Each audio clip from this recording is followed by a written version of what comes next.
Hey everyone, and welcome to Almost Cancelled. I am Peter, that is Connor, and we are going to talk about Good Behaviour Season 1, Episodes 1 and 2, because they aired together.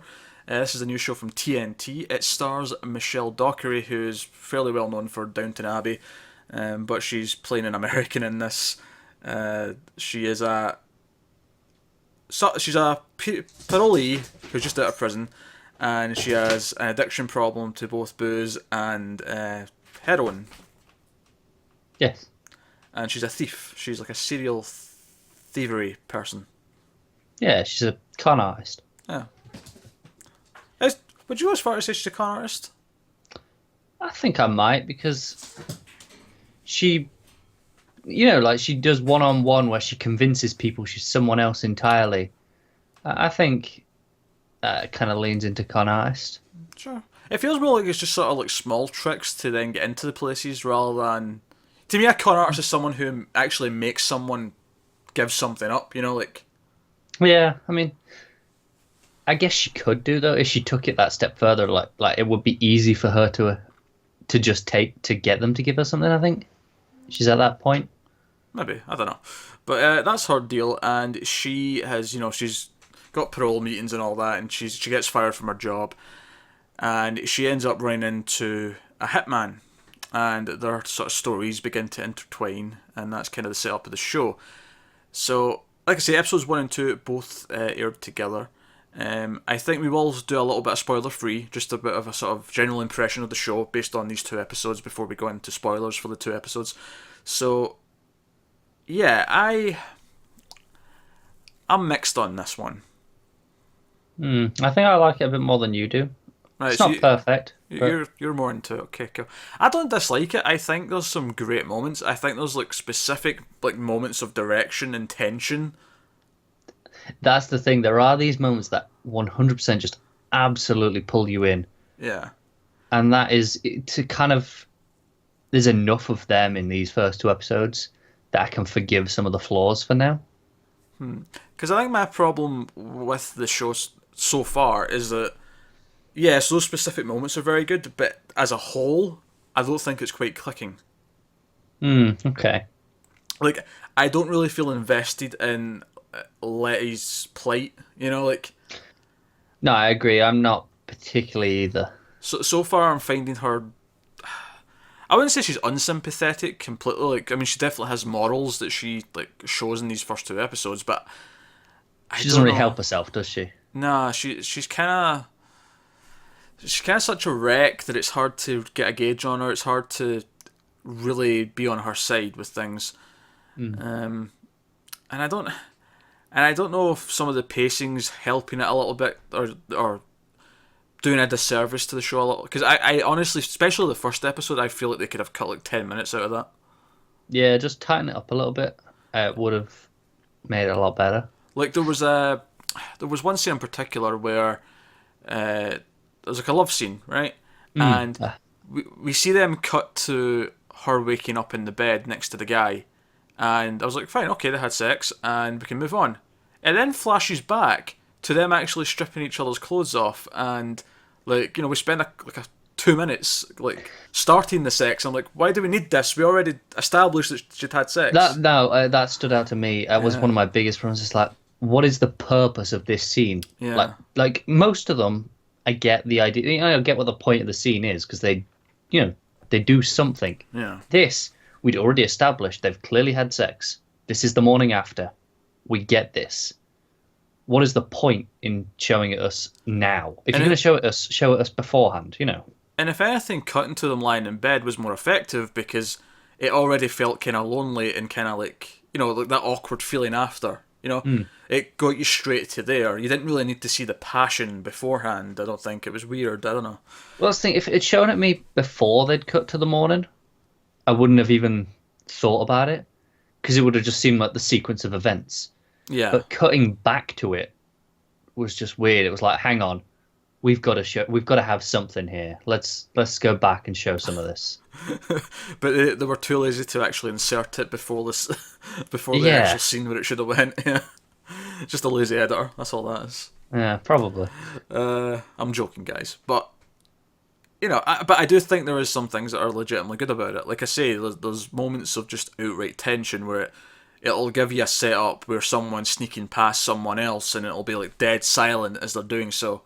And a perfectly still camera, just watching. Yeah, yeah, and those moments worked really well, and I like those moments a lot.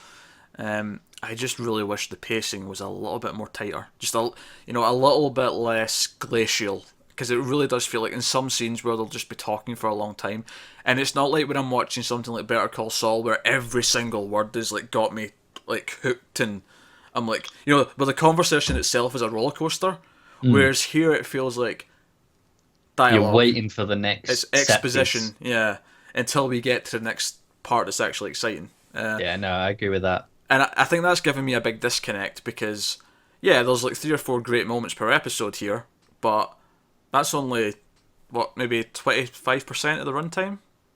30? A Yeah. push. There are other parts I enjoy as well, though, don't get me wrong. Like, it's not like I dislike that entire 75% of the rest of it.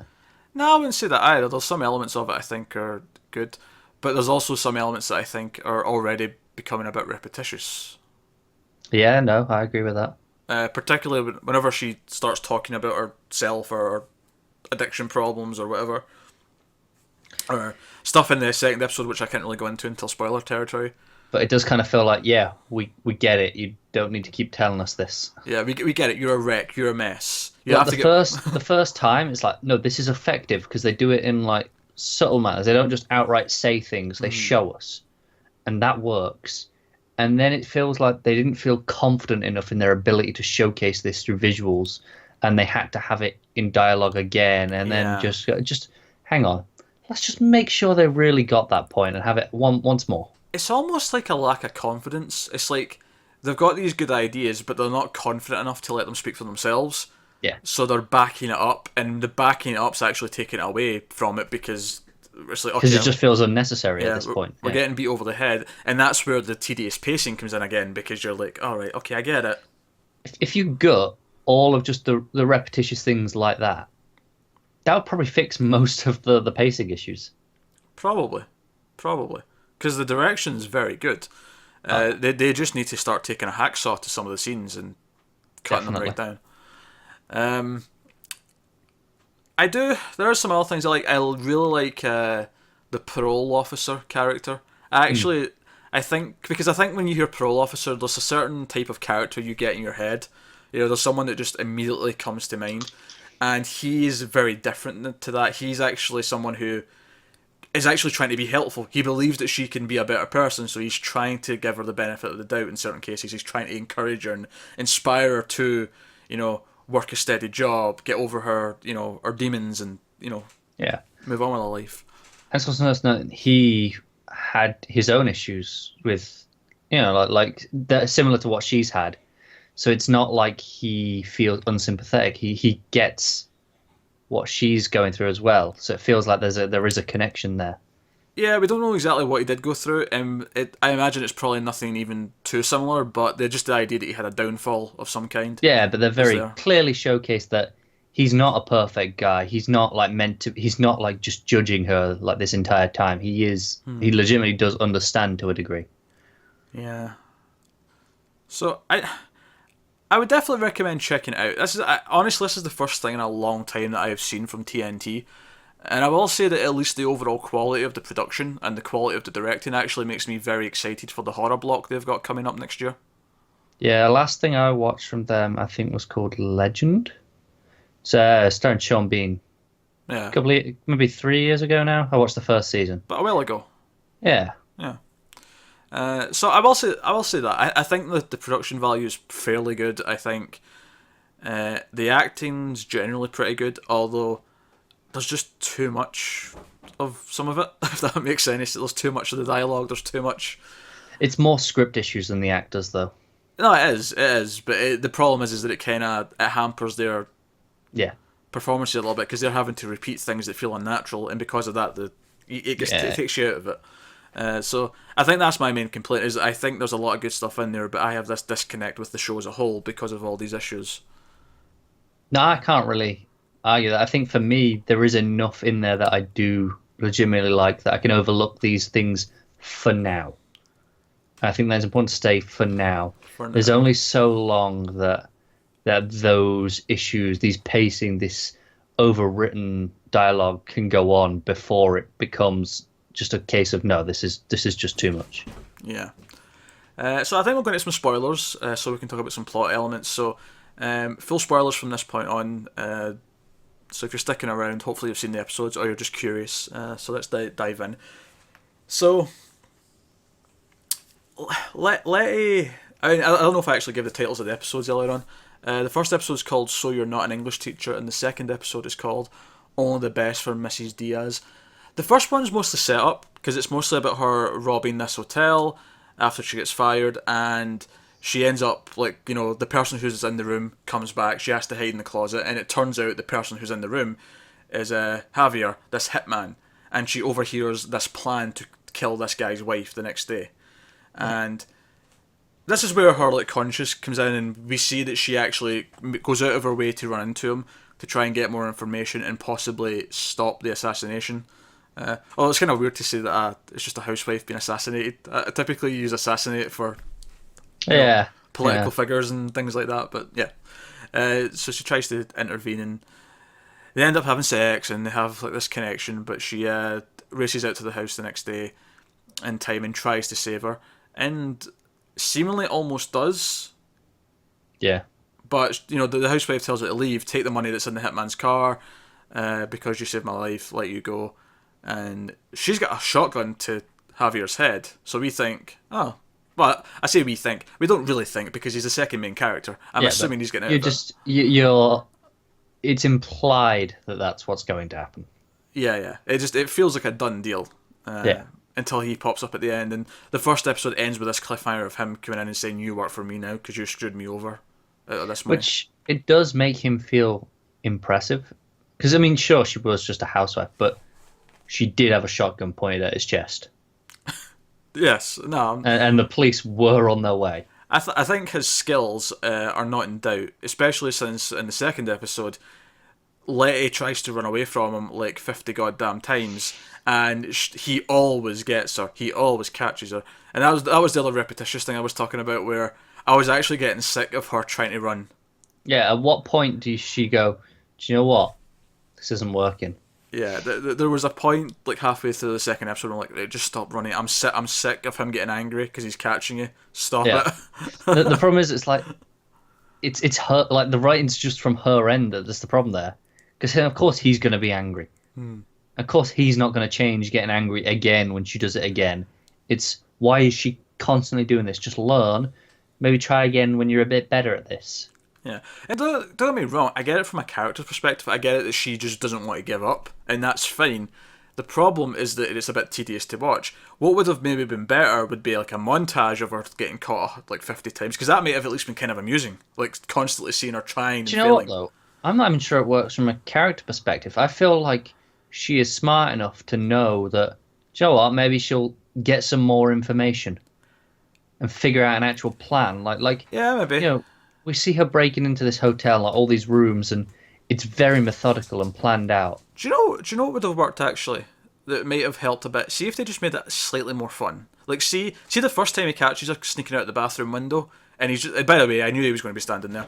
Just the way the camera's panning, you know he's going to be there. But he's just standing there, and it's kind of funny. It's like, nice try. Yeah. And it would almost be like if it was played like that the other times as well. If it was always kind of funny, if it became a bit of a game, and it was like, oh, how's he going to catch her this time? Like, where's It was played too straight, wasn't it? yeah, but it was always played straight, and it was always played of, if you run again, bitch, I'm going to kill you. Like, it was But he always... never does. That's kind of the problem. Yeah, he keeps He's like- threatening her and not doing it, yeah. He's just not following through on anything. So of course she's going to keep trying to run because there's no consequences. And we feel like we're in a circle of just this thing. Exactly, and it is a problem, and I hope that it just stops.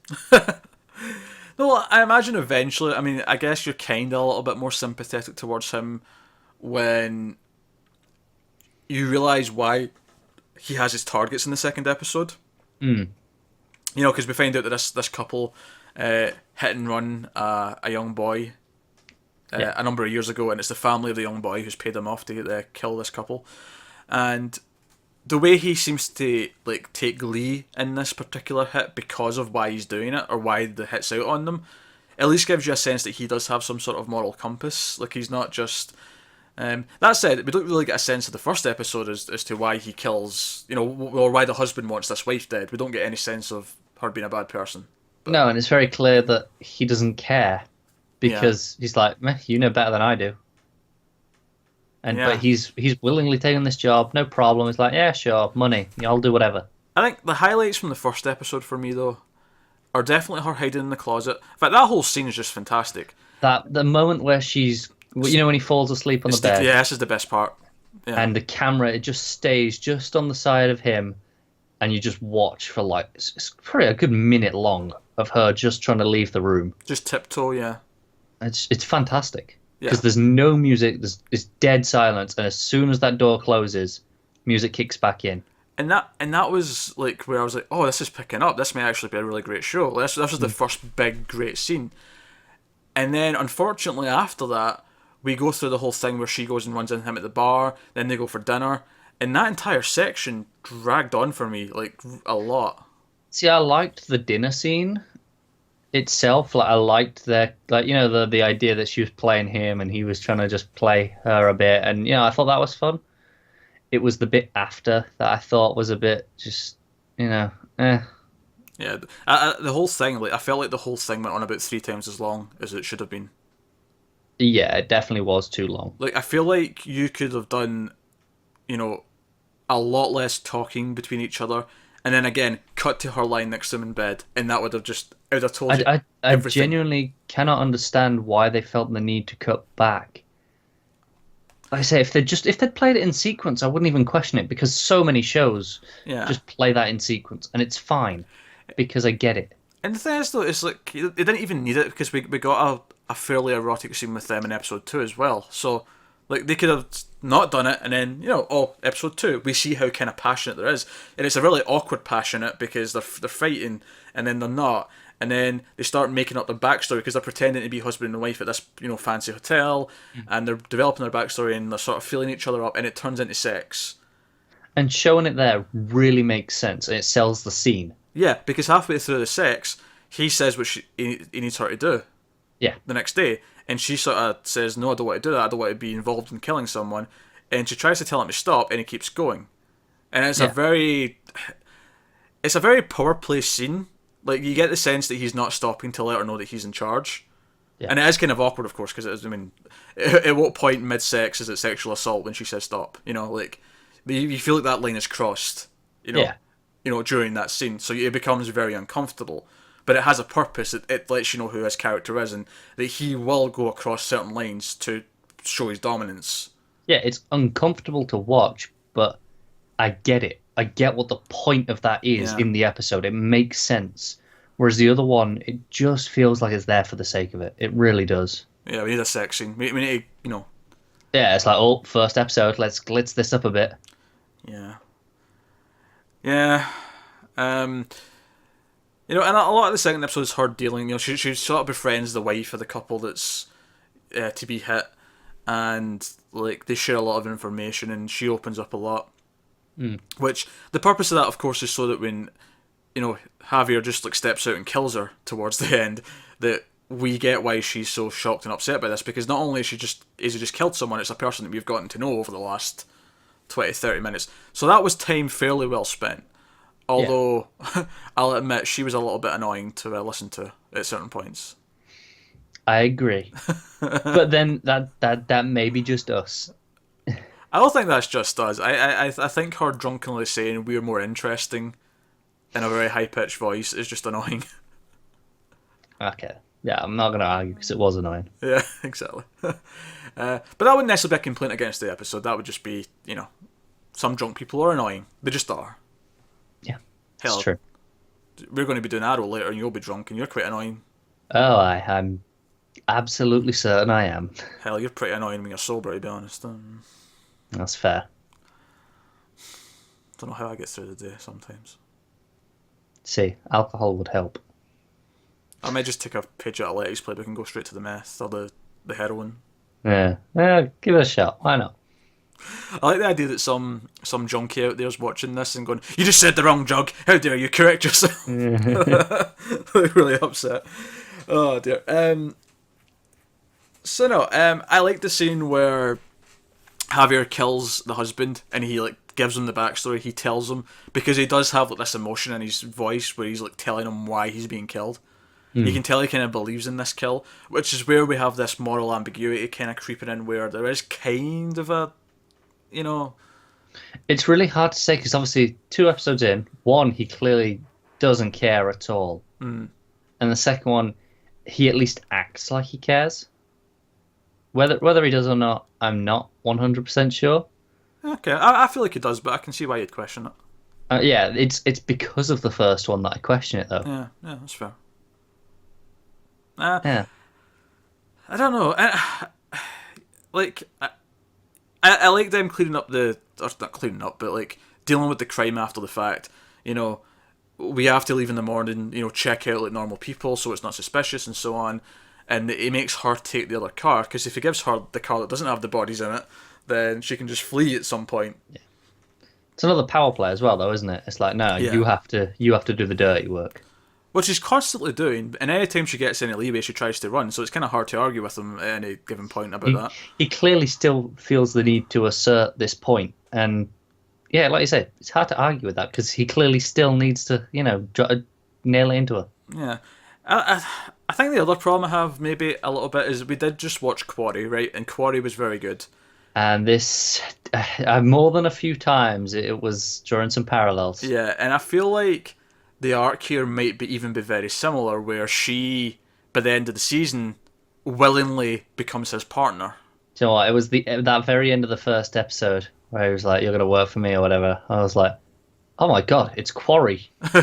He's the broker. Yeah, that's exactly what happened. Like that was my first thought when I watched it, and again, it's almost not fair to mark it down because of that, but it's also hard to. It's hard to ignore it, isn't it? Yeah. Because, like, you can't help but think of Quarry, and Quarry started off better than this did, and did nothing but get better. Yeah, it was like one masterful, like, set of episodes. Yeah. So, and it's funny, had we not seen that first, I might not be as harsh on this. I might not feel that exactly the same way, but now you just think, this could be better. And it's even worse though, because it's like we've had a gap. Quarry ended like 2 weeks ago. Yeah. You know, it's right after. It's actually so fresh in our minds. So it's really a case of bad timing there, but I think, and that's what we end the second episode on, is them leaving in the cars and she's got the bodies in her trunk. I'm definitely willing to watch the next one. I don't want to write it off. I think it's almost tempting to, just because Tuesday night's so packed. But at the very least, Shield's still off next week, so we have the slot open. And Channel Zero's finished. Yeah, exactly. So next week we can definitely watch episode 3, and we can assess the situation before Shield returns. Yeah. Yeah, I think that's a good idea. I think we had so much to watch today from Tuesday night that this felt like even more of a burden to fit in than it will do next week, because next week it'll be quite it won't be bad. It'll be quite easy, really. Yeah, because there won't be 2 episodes and something else finished to make up a bit of room. So we'll watch episode 3 next week, and we'll see where we lie on it. And if it's still feeling really repetitious, though, I think that's the point where we're gonna have to go. Come on. Yeah. So, do we recommend checking it out? It's certainly not a bad bit of TV. Like, I think it's something you can definitely give a try to. If you haven't watched Quarry, go ahead. You'll probably enjoy it more than we did. That said, if you haven't watched Quarry, don't watch this. Go and watch Quarry. Yeah, exactly. It's fantastic. That's what I was about to say. If you haven't watched I was Quarry, getting to that. I would go back and watch Quarry first. Quarry takes precedent over this. I'm sorry to say, because it's not like this is that bad. It's just there's a lot of things that aren't quite working with it yet, and it's so I hope we haven't sounded too negative on this. I didn't really want to sound super negative, but that's the thing. I still came away feeling I liked it more than I disliked it. Like I said, we're coming back for at least one more, which is more than we say for some stuff. And the direction was fantastic throughout both episodes. It was. It was. I just great direction, but script needs some Just tightening. needs some script and some editing. That's all it needs. All right, that's good behaviour. Episodes 1 and 2. Let us know what you thought of these episodes in the comments below. Like and subscribe and all that stuff. It helps us out a lot. Thanks very much for watching, guys. We will see you next time.